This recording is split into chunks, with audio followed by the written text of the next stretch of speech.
देखो जी, जिसने गाली देनी दे, जिसने गोली जलानी चलाए, इनकी ऐसी की तैसी भारतीय हूँ, भारतीय रहूंगा। आपको खालिस्तान बनाने का बड़ा शौक है, बना लो।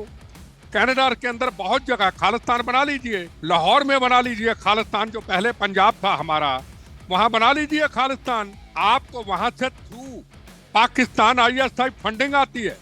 यहाँ बेगुनाहों का कत्लेआम करके निज्जर जैसे लोग और कई ऐसे लोग, खतरनाक आतंकवादी, सिमरनजीत सिंह मान, उसके साथ मिलकर के पासपोर्ट बना करके गलत तरीके से आप चले जाते हैं, हिंदुस्तान से भाग जाते हैं और वहां से फंडिंग इकट्ठा करके, चाहे किसान आंदोलन हो, चाहे खालिस्तान की मांग, उनको फंडिंग करते हैं। तो क्या खालिस्तान बन जाएगा?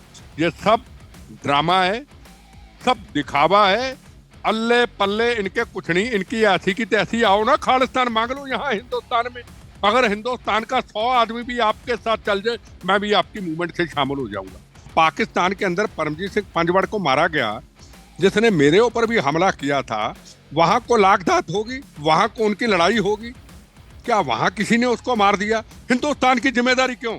नमस्ते, जय हिंद। भारत तक देख रहे हैं आप। भारत कनाडा के बीच जिस तरह से तनातनी बढ़ी है, उसमें फिर से खालिस्तानी ताकतों को लेकर लगातार आवाज उठने लगी है कि भारत की कार्रवाई की मांग आखिर कनाडा पूरी क्यों नहीं करता और कनाडा क्यों लगातार खालिस्तानियों के लिए सेफ हेवन बना हुआ है।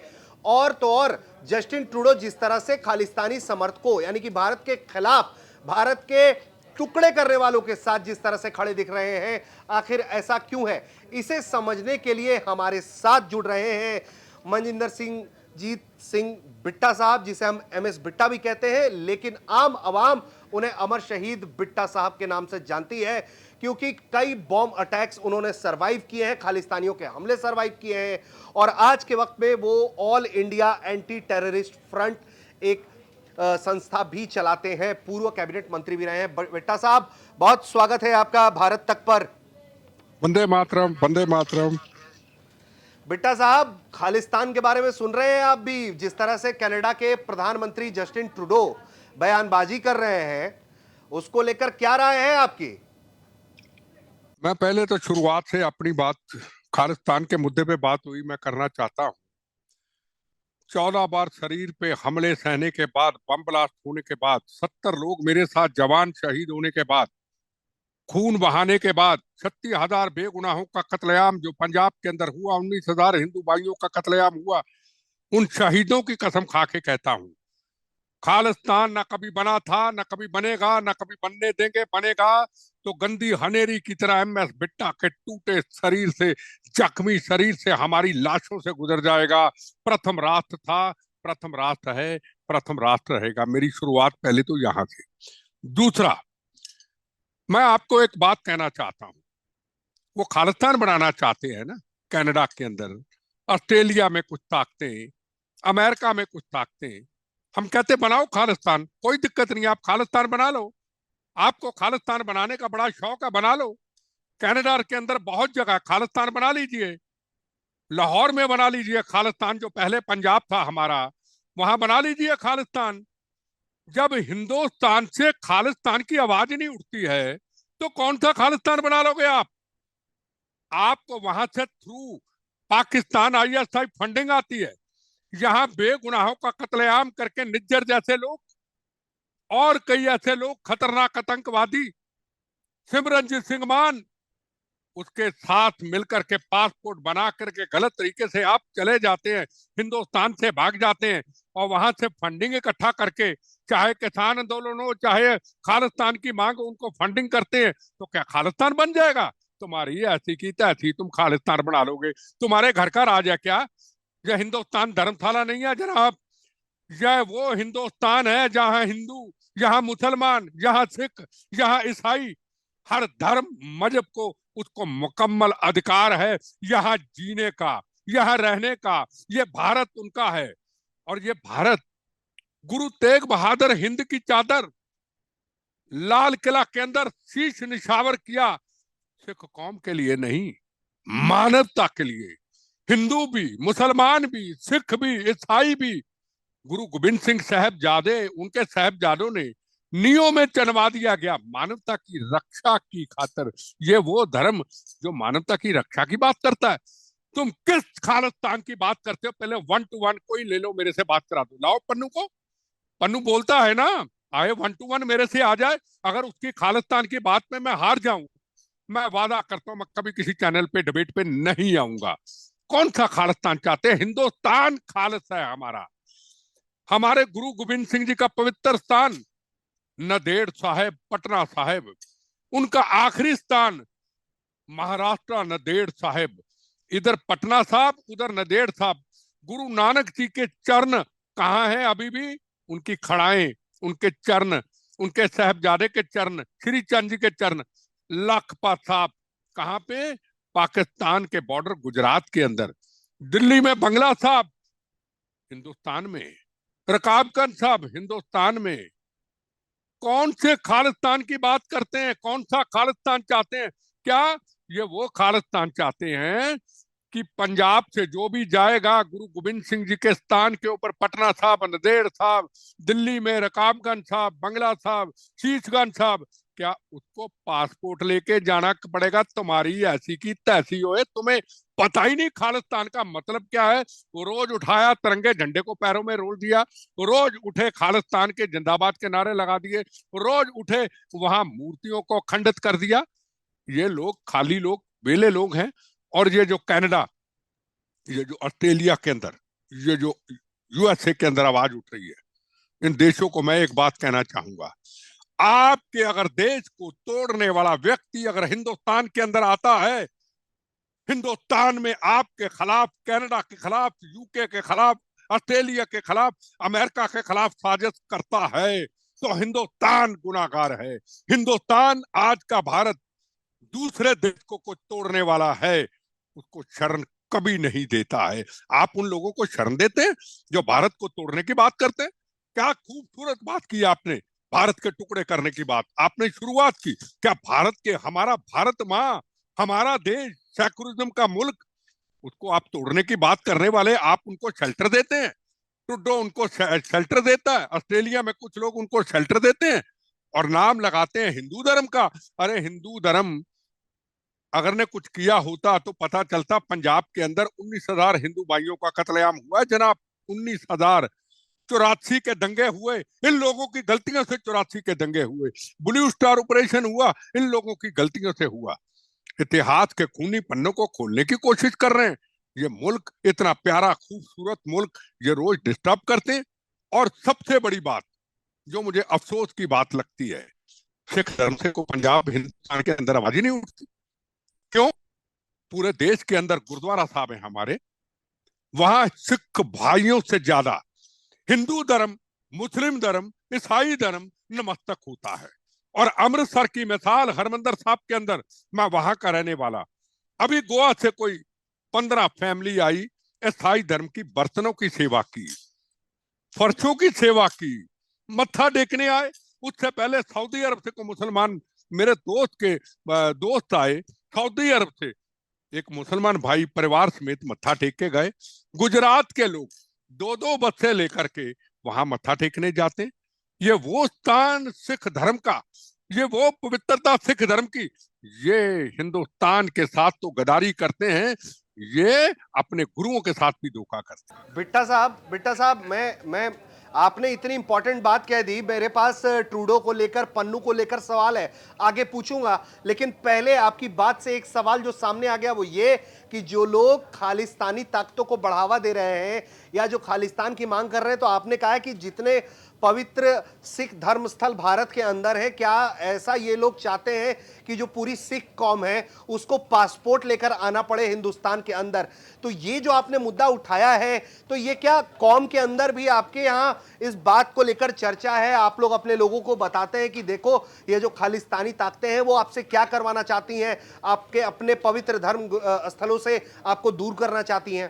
पहले तो मैं आपको बता दूं, आपने कहा आपके, नहीं, मेरे से अगर सवाल पूछो आप कौन हो, मैं सबसे पहले कहूंगा मैं भारतीय हूं, फिर मैं सरदार हूं।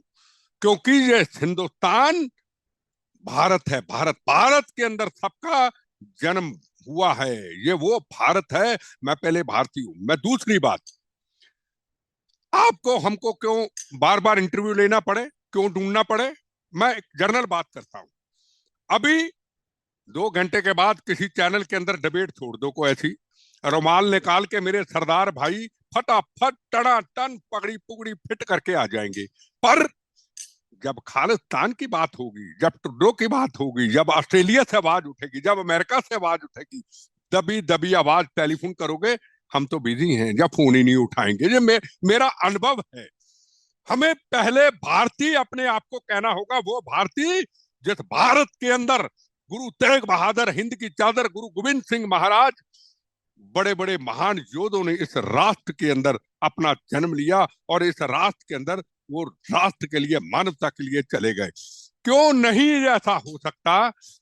महाराष्ट्र के अंदर, चलो पंजाब में मानता हूं ना करे, डरते होंगे, महाराष्ट्र के अंदर, दिल्ली के अंदर, गुजरात के अंदर, पूना के अंदर, केरला के अंदर, जहां भी मेरे सिख भाइयों के गुरुद्वारा साहब हैं, सम्मेलन बुलाएं, पाठ करें, मीडिया को बुलाएं, सिर्फ 4 बातें कह दे। देखो जी, जिसने गाली देनी दे, जिसने गोली जलानी चलाए, इनकी ऐसी की तैसी, भारतीय हूं, भारतीय रहूंगा, 4 बातें कह दे, हम भारतीय हैं, ये हमारे गुरु साहबानों की कुर्बानियों का, तपो जपो का देश है ये भारत। हम खालिस्तान नहीं चाहते, हम भूखे नंगे पाकिस्तान से नहीं मिलना चाहते। पन्नू कौम का गद्दार है, पन्नू देश का दुश्मन है, पन्नू से हमारा कोई नाता नहीं। क्या 4 बातें कहने में तकलीफ होगी? मेरा सवाल का जवाब है, आप जवाब दे दो। अब यहीं ले लो, आपके आपके चैनलों के अंदर ही रिपोर्टर पूछ लो जरा साइड में होकर भी, आपके विचार क्या है? खालिस्तान की चलो मांग ना करें, पर आवाज बड़ी धीरे धीरे आएगी। नहीं, फकर से मेरा धर्म भारत माँ, मेरी जात वंदे मातरम। कमाल है, ये भारत को इन लोगों ने धर्मशाला समझ रखा है। व्यापार यहाँ, गुरुओं की धरती यहाँ। और देखा था आपने काबल के अंदर, पवित्रता देखी थी काबल कंधार के अंदर। कहां थे ये खालिस्तानी, कहां था ये पन्नू, कहां ये ऑस्ट्रेलिया के अंदर, जब गुरु ग्रंथ साहब विराजमान, आतंकवादी आए ढा ढा करके हमारी माओ को, बहनों को, बच्चों को गुरु ग्रंथ साहब का अपमान करते हुए खून बहा दिया। उस वक्त इनकी जबान बंद हो जाती। इनको सवाल पूछना चाहता हूं। एक सरदार कहता सब चले जाओ, एक सरदार साहब सिर पे गुरु ग्रंथ साहब, ना खाना खाया ना पानी पिया, सतना वाहगुरु बोले सोने हाल करता करता प्लेन के अंदर गुरु ग्रंथ साहब को इज्जत से ले, उसको कहते हैं असली सरदार।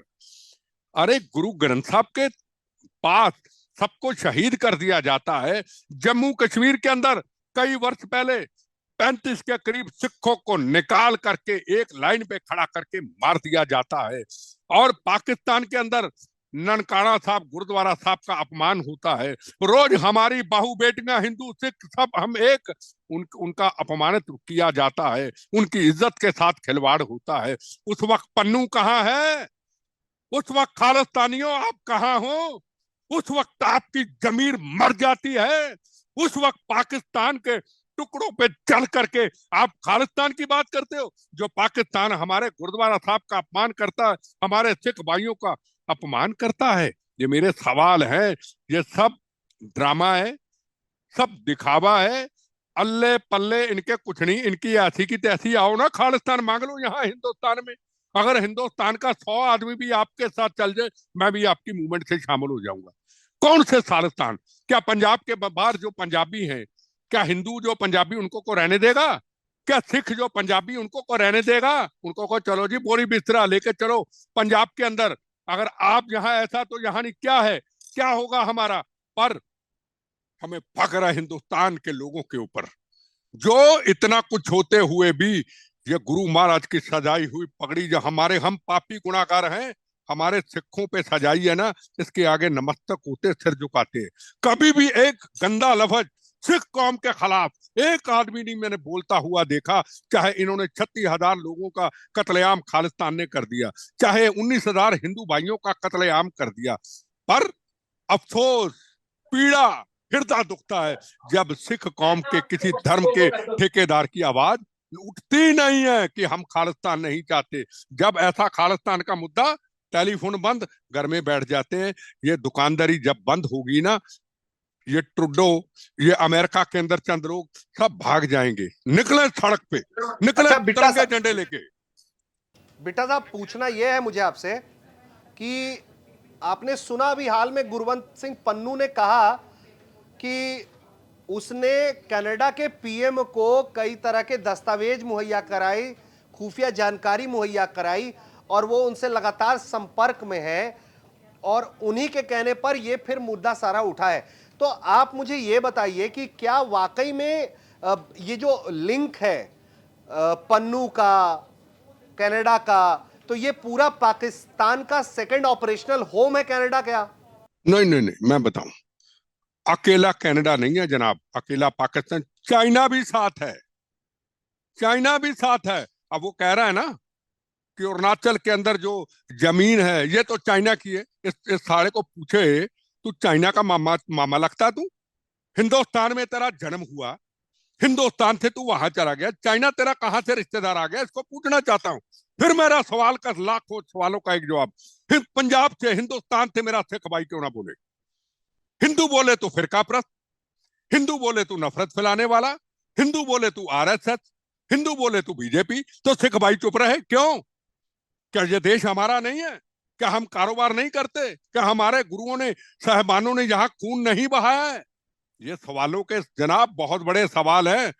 पन्नू पुन्नू क्या 2 मिनट में भाग जाएगा पन्नू? या ट्रुडो दोबारा भूलेगा नहीं? जब हिंदुस्तान के हर सड़क पे के अंदर, हिंदुस्तान के अंदर तिरंगा, एक तरफ तिरंगा झंडा, हिंदू मुसलमान सिख ईसाई का, एक तरफ निशान साहब बोले सोनेहाल सत श्री अकाल, निकलता हुआ जब जुलूस जाएगा और लिखेंगे तख्तियों पे खालिस्तान मुर्दाबाद, हिंदुस्तान जिंदाबाद, अपने गुरुओं का इतिहास लिखेंगे, ये तो बम गोलियों से ज्यादा चलेगा। इनका सीना पार कर देगा। ये करे तो सही, कोई करने को तैयार नहीं, और बल्ले बल्ले करते फिरते बस ये हो गया काम। ऐसे नहीं चलता काम। हर व्यक्ति को, हर भारतीय को, चाहे हिंदू, चाहे मुसलमान, चाहे सिख, चाहे ईसाई, भारत की जिम्मेदारी, अगर भारत को तोड़ने की कोशिश करता है, वो जिम्मेदारी हर भारतीय की है। मेरी जिम्मेदारी नहीं है? मैं भारतीय हूं, मेरी जिम्मेदारी नहीं है? अब मैं सरकारों की तरफ देखूं, मैं मीडिया की तरफ देखूं, मैं नहीं देखता किसी की तरफ। मेरे भारत के तिरंगे झंडे के अशोक चक्कर में, जब कनाडा के अंदर अशोक चक्कर में खंजर फेंका जाता है, तो बिट्टे का सीना खंजर पार करता है। मेरे हर भारतीय का, मेरे हर सिख भाई के सीना खंजर पार होना चाहिए। इसको भारतीय कहते हैं जनाब। ये भारत का सवाल है। ये भारत के सवाल के ऊपर मेरे सिख भाइयों को, धर्म गुरुओं को, जिम्मेदार लोगों को आना पड़ेगा। हमेशा पॉलिटिक्स पॉलिटिक्स पॉलिटिक्स करते करते कहां इस देश को खड़ा कर दिया इन लोगों ने। गंदी राजनीति करते करते इन्होंने पंजाब के अंदर, उस वक्त की कांग्रेस की लीडरशिप ने, उस वक्त की इंटेलिजेंस एजेंसियों ने पंजाब तबाह करके रख दिया। सुंदर पंजाब देखा, हंसता खेलता पंजाब, अपनी आंखों से बचपन गुजारा अमृतसर के अंदर। उसकी सड़कें, उसका व्यापार, उसकी इंडस्ट्री, बड़ी बड़ी फैक्ट्रियां, ओसिया मिल, प्रताप स्टील मिल, बड़ी बड़ी इंडस्ट्री थी, खत्म तबाह कर दी सिर्फ गंदी राजनीति ने। पंजाब के अंदर एक भिंडरावाला तैयार किया कि सदा राज करेंगे।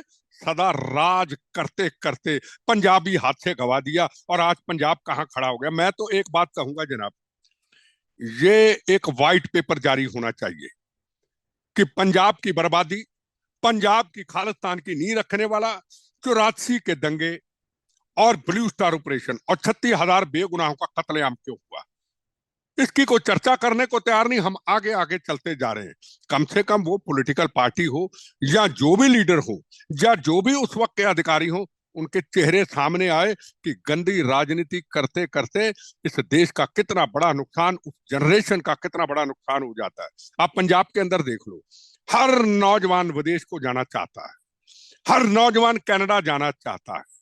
2-2 एकड़ जमीन बेच करके गरीब माँ बाप, हमारे बच्चे नशेड़ी ना बन जाए, हमारे बच्चे पंजाब में AK-47 ना पकड़ ले, हमारे बच्चों की जिंदगी खराब ना हो जाए, इनको बाहर भेज दो। माँ बाप दुनिया से चले जाते हैं, बच्चे अफोर्ड नहीं कर सकते टिकट का, और माँ बाप इस दुनिया से चले जाते हैं, बच्चे आ नहीं पाते। आज जनाब ये पंजाब की हालत है। ये लोग, चंद लोग, ये पंजाब से बाहर हिंदुस्तान देखना ही नहीं चाहते।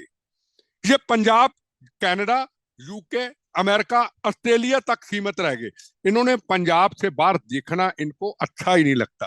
आप मध्य प्रदेश जाइए, आप यूपी में जाइए, आप केरला में जाइए, आप तमिलनाडु में जाइए, आप कर्नाटका में जाइए, डेवलपमेंट विकास तो देखें। आप गुड़गांव में चले जाइए, हरियाणा के अंदर, जो हमारा कभी छोटा भाई था आज बड़ा भाई हो गया। व्यापार तो देखिए, सड़कों तो देखिए, विकास तो देखिए, लोगों के काम करने का तरीका तो देखिए। ये पंजाब, ये हरियाणा, ये नोएडा, यूपी, हम खड़े कहाँ हैं? हमारी सोच, हमारी सोच। बस, बस असी तो सरदार है। अरे सरदार बनो ना, हरिसिंह नलुआ जैसे सरदार बनो ना, जगजीत सिंह अरोड़ा जैसे 71 जंग के हीरो सरदार बनो ना, air air air marshal Dhanoa जैसे सरदार बनो ना, अर्जुन सिंह जैसे एयर मार्शल जो होता जब पाकिस्तान चाइना कामता था, अरे ऐसे सरदार बनो। ये नहीं है कि किसान आंदोलन हो जाए पिछले सालों में और लाल किला में तिरंगे झंडे का अपमान करे, और जहां भी पूरे हिंदुस्तान के मेरा सरदार भाई बने, मिले कर सरदारा ने फटे चकते, लख लानत है मेरे भी, लख लानत है इनके भी। अरे तिरंगा झंडा हिंदू मुसलमान सिख ईसाइयों का है। उस वक्त आप अपने आपको कहते हैं तिरंगे झंडे का अपमान करके फख्र महसूस करते हैं। वो भी गुरुद्वारा साहब के अंदर, वो भी महाराष्ट्र बॉम्बे के अंदर आप चर्चा करते हैं। देखा सरदारा ने फटे चकते ना, ये गलत बात है। इसका मतलब हमारे धर्म गुरु सही रास्ता देने को पंजाब के अंदर तैयार नहीं है। सर, ये पूछना चाहता हूं मैं, आपने भी सुना होगा कि कई ऐसे खालिस्तानी जो एंटी इंडिया मूवमेंट के लिए जाने जाते थे पाकिस्तान में भी और कनाडा में भी, उनमें से कुछ एसिनेट भी हो गए, मारे गए। उसको लेकर खबर ये आ रही है, कनाडा के अब पीएम भी एक जो गैंगस्टर है लॉरेंस बिश्नोई, उसको लेकर कह रहा है कि लॉरेंस बिश्नोई के गैंग के जरिए भारत सरकार ये काम करवा रही है। आपके पास क्या इनपुट है? क्या वाकई में रॉ ने लॉरेंस को कोई ठेका दे रखा है मारने के लिए लोगों को, या क्या खेल है ये कि लॉरेंस का नाम बार बार क्यों आ रहा है इसमें? नहीं, हमको मान लें, जो कनाडा के प्रधानमंत्री ने कहा हमको मान लें। जब ऐसी है ही नहीं तो हमको मान लें। क्या भारत देश अपने देश के अंदर ऐसी चीज कराएगा? भारत देश हमेशा चाहेगा मेरा भारत सुरक्षित रहे, मेरे भारत में अमन शांति रहे। अब पाकिस्तान के अंदर परमजीत सिंह पंजवाड़ को मारा गया, जिसने मेरे ऊपर भी हमला किया था, वहां को लागधात होगी, वहां को उनकी लड़ाई होगी।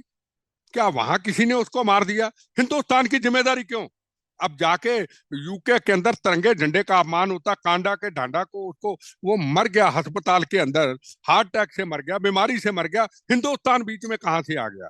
निज्जर की मौत हो गई, वहां 100 लोगों से दुश्मनी हो गई, वहां लैंड माफिया है, वहां ड्रग्स माफिया है, वहां ड्रग्स का व्यापार होता है, वहां वहां टॉर्चर सबको करते हैं, वहां पूरे हिंदुस्तान दुनिया के अंदर लोगों को किडनैप करने की बात होती, किसी ने उसको मार दिया होगा। हिंदुस्तान को बदनाम करने की कोशिश क्यों कर रहे हैं? हिंदुस्तान ऐसा काम कभी नहीं कर सकता। ये ट्रूडो अपने ऊपर से बात निकाल करके हमारे पे डालना चाहते हैं, हिंदुस्तान का उससे कोई तल्लुक नहीं। हाँ सर, मैं ये आपसे पूछ रहा हूं कि ये तो ठीक है कि चलिए वो एलिगेशंस लगा रहे हैं और तमाम चीजें हो रही हैं, लेकिन आपको नहीं लगता है कि भारत सरकार को भी थोड़े सख्त कदम उठाए जाने चाहिए कि इस तरह के जो खालिस्तानी मूवमेंट दुनिया के अलग अलग हिस्सों में चल रहे हैं उसको कर्ब किया जा सके? भारत सरकार को क्या ये डर है? क्या सिख कम्युनिटी से पहले ये आवाज आने का इंतजार कर रही है सरकार, तब जाके सरकार आगे बढ़ेगी? अरे कितना इंतजार करेंगे जनाब, कितना इंतजार करेंगे? किसान आंदोलन ने क्या किया? क्या पूरे हिंदुस्तान में किसान आंदोलन है? मैं सवाल पूछना चाहता हूं आपसे। क्या केरला के अंदर किसान आंदोलन है? क्या यूपी के अंदर, नोएडा के अंदर आप बैठे किसान आंदोलन है? क्या हरियाणा के अंदर किसान आंदोलन है? क्या राजस्थान के अंदर किसान आंदोलन है? पंजाब में ही किसान आंदोलन क्यों? इंक्वायरी करे साहब सरकार, एनआईए इंक्वायरी करे, किनके बच्चे विदेशों में, कौन फंडिंग करता है? बड़े बड़े ट्रैक्टरों पे एयर कंडीशन लगा करके वहां बैठे हैं, और रोज हम कभी ट्रेन रोक देंगे, कभी डेवलपमेंट रोक देंगे, कभी सड़कों का निर्माण रोक देंगे। आज पूरे देश में देखो सड़कों का निर्माण, हमने नहीं सोचा था अपने जीते जी देखेंगे। आप पंजाब के अंदर सड़कों का निर्माण रोक देते हैं, रोज धमकियां देते हैं, और फिर जब सिंधु बॉर्डर के ऊपर आप बैठते हैं तो वहां खालिस्तान के नारे लगते हैं। उस वक्त क्यों नहीं किसान नेताओं की आवाज उठती? कभी सिद्धू बॉर्डर के, शंभू बॉर्डर के ऊपर, कभी सिद्धू बॉर्डर के ऊपर किसी का हाथ काट देते हैं, शरीर के टुकड़े टुकड़े कर देते हैं, कोई सिख कौम से आवाज नहीं उठती। अरे सिख कौम तो मानवता की रक्षा के लिए थी, सिख कौम तो मानवता की रक्षा के लिए है, और वो सिख कौम आज से कई वर्ष पहले माँ कहती थी मेरे दो बेटे, एक मेरा बेटा सरदार होगा। माँ कहती थी ट्रेन के अंदर मेरी बेटी मेरे साथ है, सरदार भाई बैठा है, अब मुझे को खतरा नहीं। आज हमारी पगड़ी से लोग डरते हैं। बुरा ना मानना, आज हमारी पगड़ी से लोग डरते हैं। ये हिंदू मुसलमान सिख ईसाइयों का देश है, हमें फक्र होना चाहिए। ये सेकुलरिज्म का देश है। हम अपने आप को फक्र महसूस करें, हम भारतीय हैं।